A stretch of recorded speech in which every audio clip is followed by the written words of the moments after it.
start with this group. We sat down together, we decided that we wanted to create an art group that can make a movement in Bahrain, and we wanted to have an impact on society. Because in the events of 2011, Bahrain was affected negatively.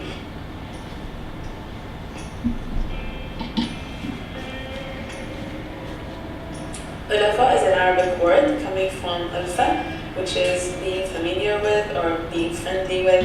So it describes a group of people who share common feelings and possibly share a common ground in one way or another. So Ulafa started as a group of artists, and first it started slow and with few people, and then it grew bigger and bigger as we go along.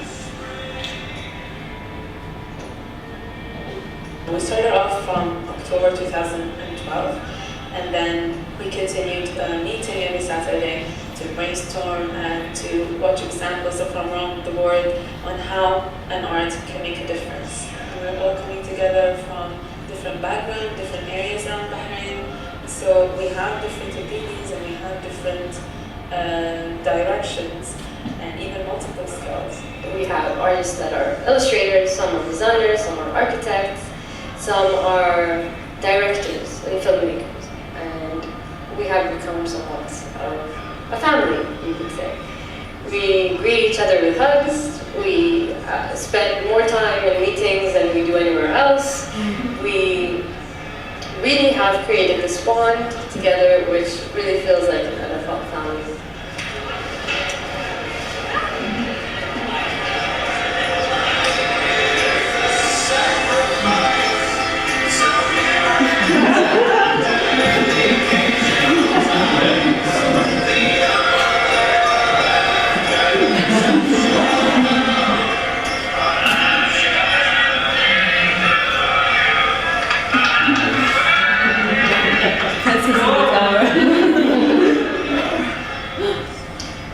One of the very first events that we participated in was Market 338.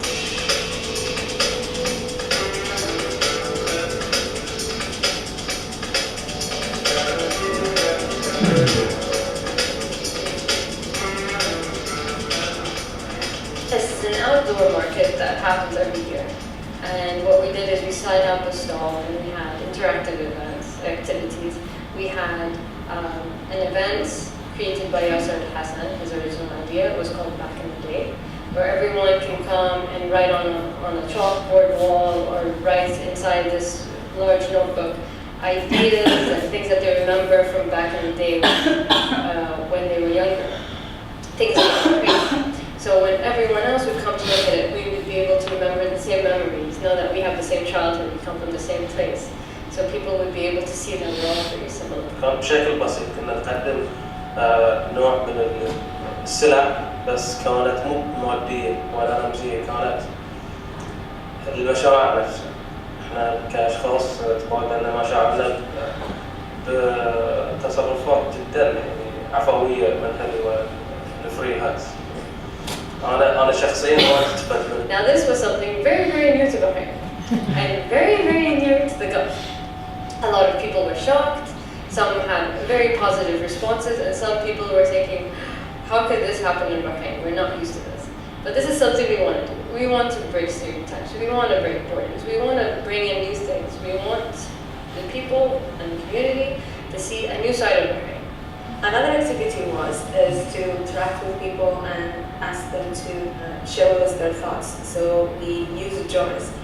Everyone, at one point or another, they had jar before in their childhood, so it was resembling something in common. So we had 3 jars, and then we asked people to share 3 main ideas. One of them is something you want to do before you die, and then something beautiful in your life. And then the third one was to tell us a secret.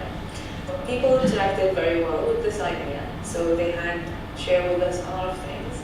And then we had a day where we broke those jars in many different ways, and then we opened those secrets and beautiful things and and things that they want to do before they die.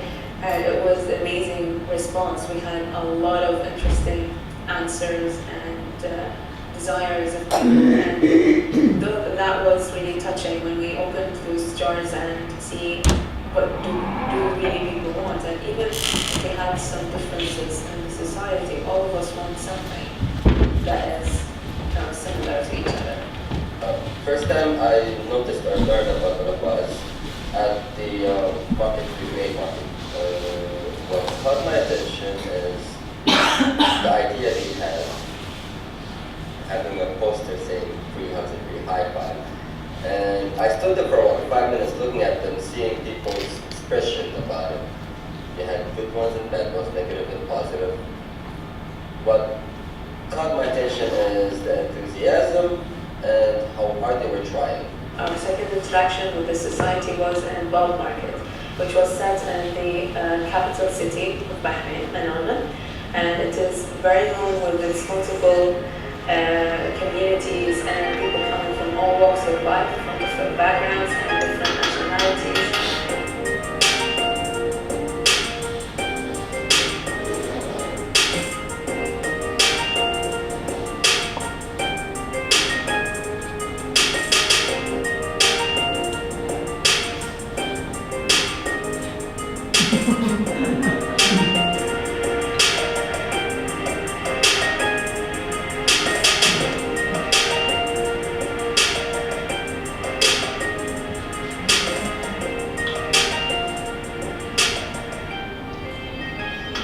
The stall we promoted for our group's work as individual artists.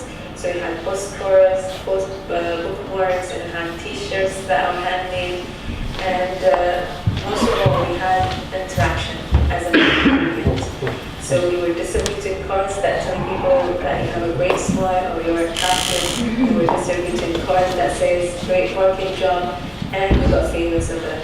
Everybody loved those cards, and everybody was saying, coming back again to the stall and saying, oh, you guys are good cards. So it was really a good introduction to, and it was also something that puts a smile on someone's face when you just walk in and it was a really bad day for you, and then someone else tells you that you have a great smile. So we had a really positive effect on people, and this is what we wanted to do at first, or at least as a first step, is to make little things, because little things are the ones that matter the most.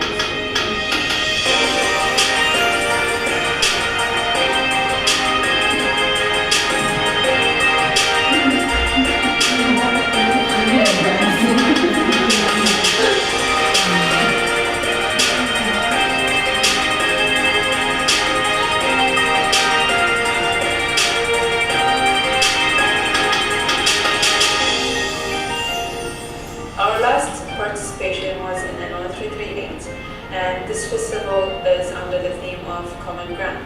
So we had two art pieces, one of which was very, very popular. It was called Our Farij. Farij is the Arabic word for neighborhood. So what we invited people to do was to go on Instagram and tag their photos that are of Bahrain or of their neighborhoods and tag Our Farij. And what we would do is we would print out all those pictures and post them on a wall together. And we would write underneath each picture what town this was located in. Like, for instance, the town of Ulafa'a, the town of Manama. And we had an incredible response because we had approximately 1,000 photos posted up. And people were very, very excited because everyone commented about how beautiful Bahrain was and how connected it all is, no matter what city you're from, no matter what place, what background. One of the art pieces was Ed's idea of automatic writing. So he started writing conversation, picking up words in a public space, and then he was forming one dialogue for all.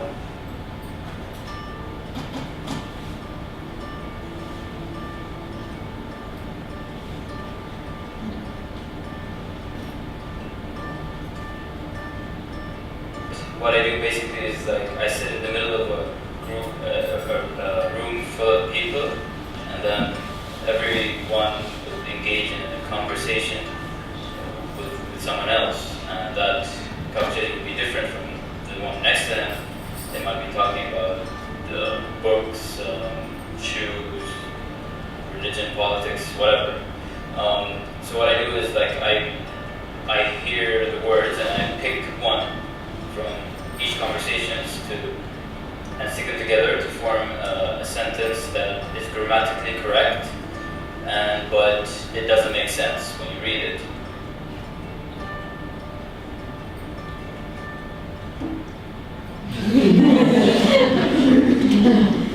The workshop that we have managed in 1338 was in cooperation with Letter 27, and it was a work that is started off in Senegal, and it is about different Muslim notebooks, and we distributed to different artists under the theme of gathering points. So each artist represented gathering point in one way or another through the Muslim sketchbook that they have. And the idea here is to create awareness or raise awareness about donating your art, and to focus on the art process rather than the end result. So we had different people coming on through this workshop. We had designers, architects, illustrators, photographers, and each one has a specific idea in their mind on how to interpret gathering points. And it was nice. It was really good atmosphere to work on. Each one bounced back ideas with the other, and we created really a nice collection of sketchbooks. So those sketchbooks will be donated to the foundation, Letter 27, and it will be exhibited online, and it will be traveling around from one end to another. What was funny is that when we were given free huts, the first day was me and Khalid. Me wearing a scarf, Khalid wearing a thobe, which is the traditional costume. With a sign that says free hut, so it was kind of scary to some people. But then it grew bigger and bigger, and we had even people taking the signs from us and participating. We had Jay that day joining us. Jay joined us because he was bumping into our stall and he was seeing crazy people giving free hugs and high five, and then suddenly he starts singing with us. He has a guitar, he's a singer, that's his job.